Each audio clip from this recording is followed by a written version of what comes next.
What up, it's your boy T-Bird here with the reaction. So,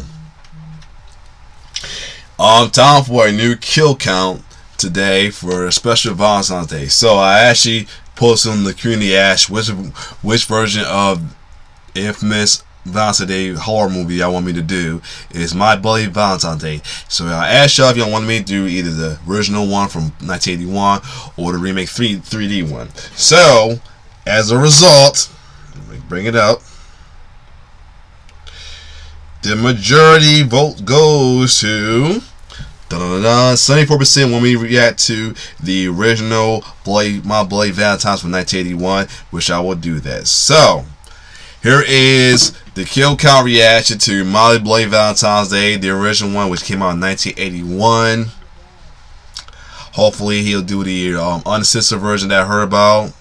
So without further ado, and like I said, it's always gonna be try not to look away. You know, haven't been looking away in a while, but just don't want to cheat y'all out of a look away. So without further ado, let's check it out.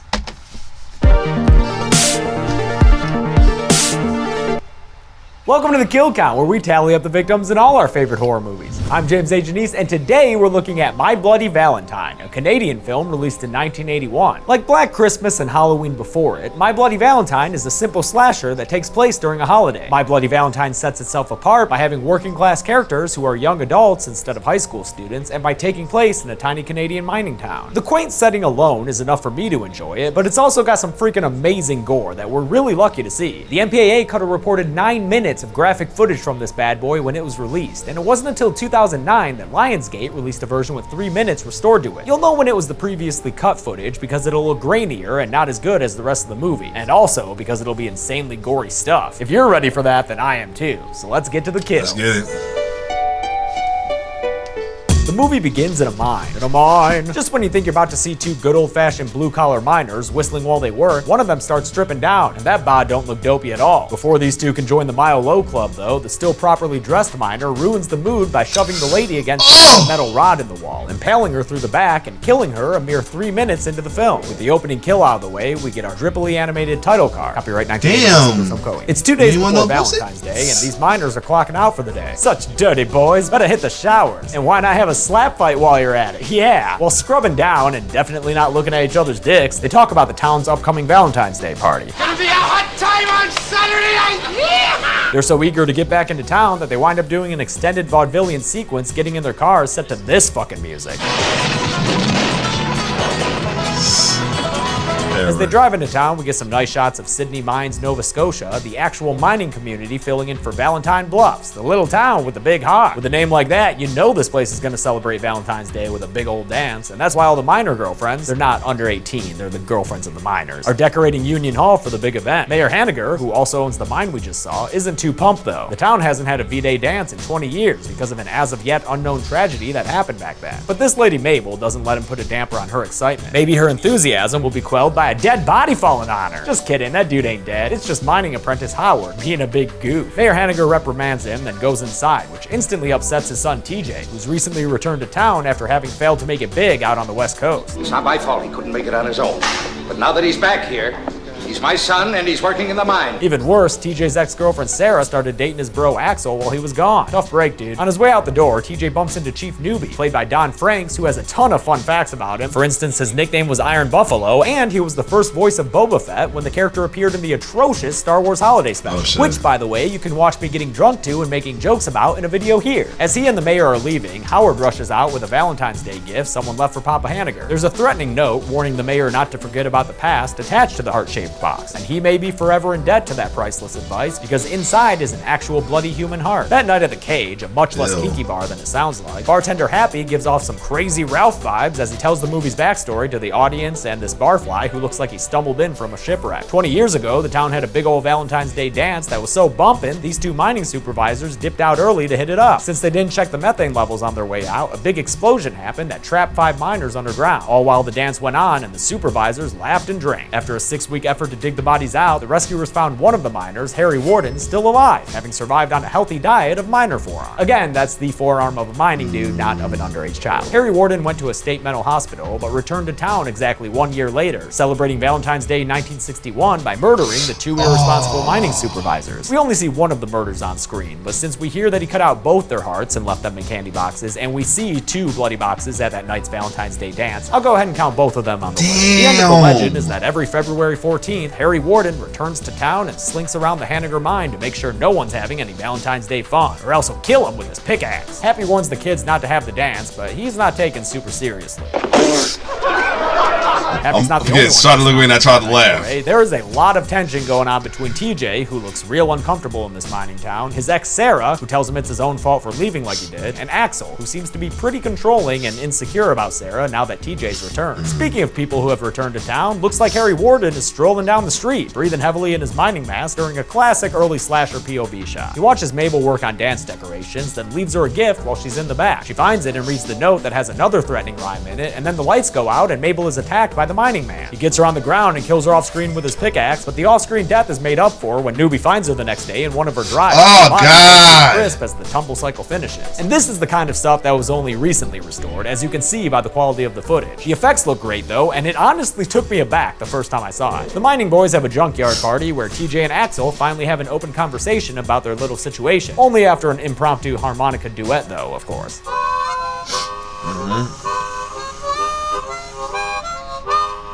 Man, I love Canadians. Axel's position is that Sarah's with him now, and that's TJ's fault for leaving town like he did. While TJ says it's obvious that Sarah really wants to be with him. This is the kind of interesting character stuff that makes me really enjoy this movie. You get the prodigal son aspect of TJ's character and a murky love triangle played realistically. For instance, the next day, Sarah's chatting to her friend Patty about how both dudes kinda suck right now, with TJ always sulking and Axel just being kind of a doucher. Newbie calls the mental hospital that Harry Warden was committed to, but the lady there can't find any records of him, which means he was either transferred, released, or deceased. Between that alarming piece of news and Mabel's perm-pressed body, the mayor orders the dance canceled. Newbie locks up Union Hall and tells the kids that come Valentine's Day, Valentine Bluffs will essentially be the town from Footloose. No dances allowed. The mining boys continue their feud, almost getting into a subterranean brawl before the supervisor breaks them up, and after work, TJ goes into town and friggin' abducts Sarah. Will you stop this? I don't want to go with you. Are you listening to me? Man.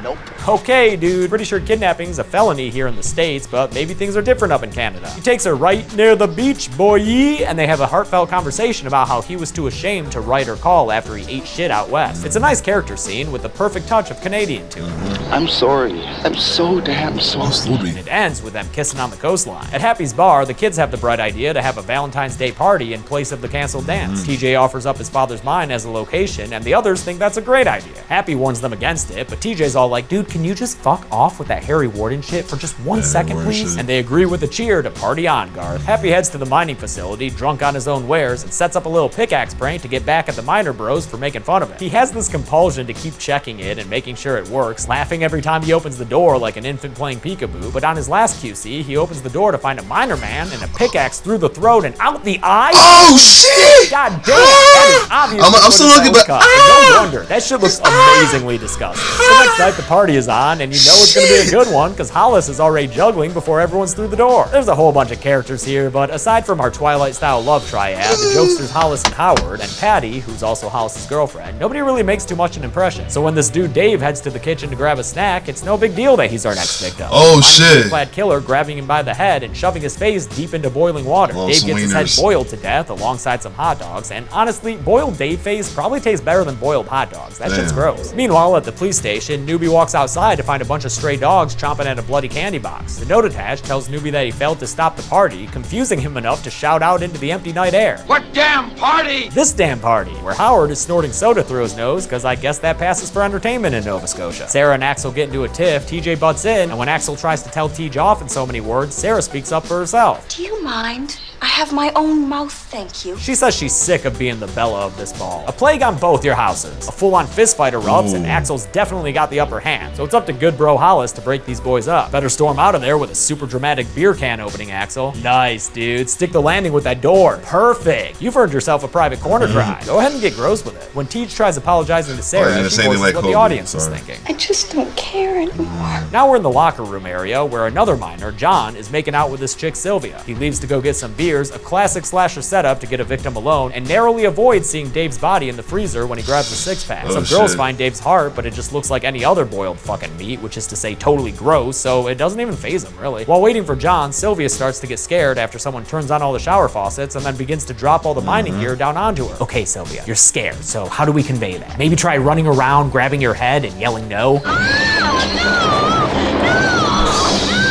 Excellent. Happy's body drops down too to scare her even more. And the mining man shows up and grabs her by the head to carry her into the bathroom area and just impale her.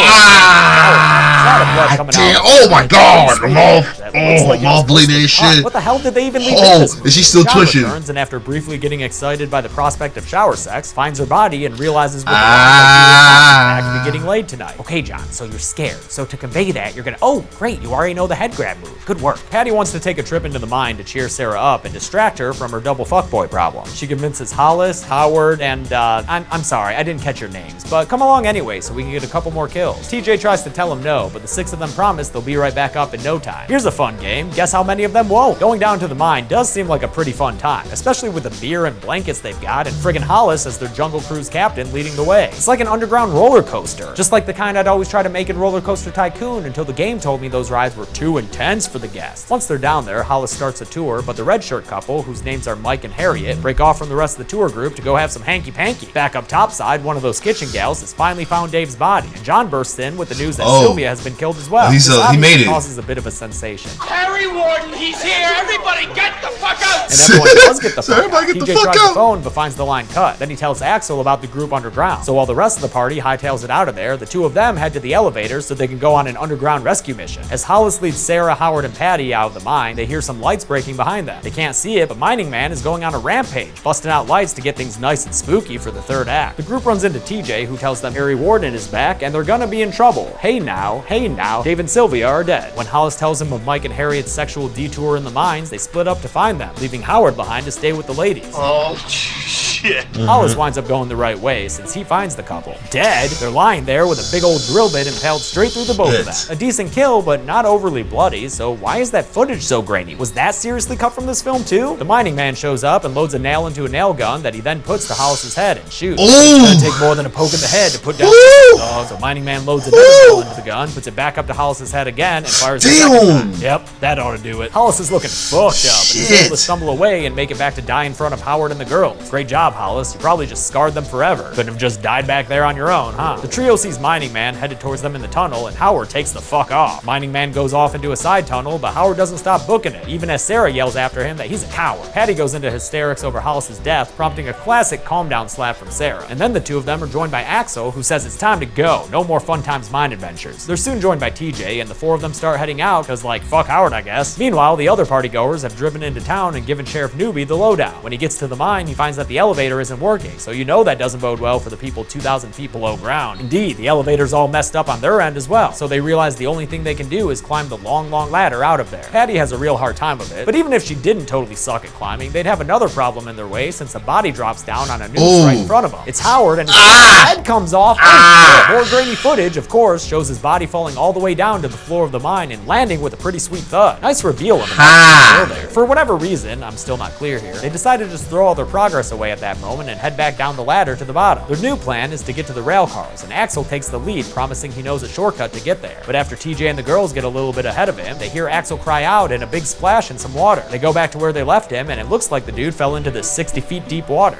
You want to try to help him out, or just keep going? It's too late for Axel. Come on. Okay, abandonment it is. And now it's TJ's turn to send the others ahead and disappear off screen with a loud noise. The girls continue on their own, but they don't make it very far before Patty gets a pickaxe to the mining man coming around the corner. She She takes a good long while to die, staring up at the murderer as she slinks to the ground and even giving him a bit of a hard time when he's like, okay, I need my pickaxe back. Sarah runs off and is enjoying her new official final girl status when she runs into TJ, who's bleeding from the head, but he says not to worry about it. They make it back to the minecart when the murderer shows up, ready to mine their bodies for blood. They all wind up aboard the mining cart as it heads back to the surface, which gives us a fun little train ride chase sequence aboard the cart. Meanwhile, Newbie's reinforcements finally arrive at the facility and he tells them the elevator no worky, so they head down the same tunnel the mining cart is in. But TJ and the mining man have a fight that eventually knocks them off the cart again, and Sarah jumps off to help out her man because she ride or die like that. They have the matchup we've always wanted to see, pickaxe versus shovel, and the fight leads the two of them and Sarah into a little side room that looks like it has a few too many load-bearing pillars. How about you guys take care of that for us? Thanks! Mining man eventually gets the better of TJ, but before he can take this knife and do the damn thing, Sarah leaps up and unmasks him to find out that it's Axel, of fucking course. TJ asks why, and we're treated to a flashback where it's revealed that Axel was the son of one of the mining supervisors who got murdered 20 years ago, and I mean, Axel, you've actually got to communicate this stuff. TJ and Sarah can't see this flashback you're having. It zones him out long enough for TJ to hit him with a rock, and then the room starts collapsing in on them. TJ and Sarah make it out safely right as Newbie and co arrive, and TJ tells his dad and Newbie that the killer wasn't Harry Warden, it was Axel. The rescue mission finds Axel's hand in the wreckage and yell that he's alive, so Sarah runs back to see him for whatever reason. When she goes to touch his arm though, he grabs her. Surprising given that he's actually cutting that arm off with a knife. Dude, you gotta wait at least 100 odd hours to resort to that shit. They pull his arm out, like, you know, just his arm, and watch as Axel gallops away into the mine, laughing crazily and telling Sarah to be his bloody Valentine. The credits play under a song about Harry Warden that actually isn't half bad. For the legend they say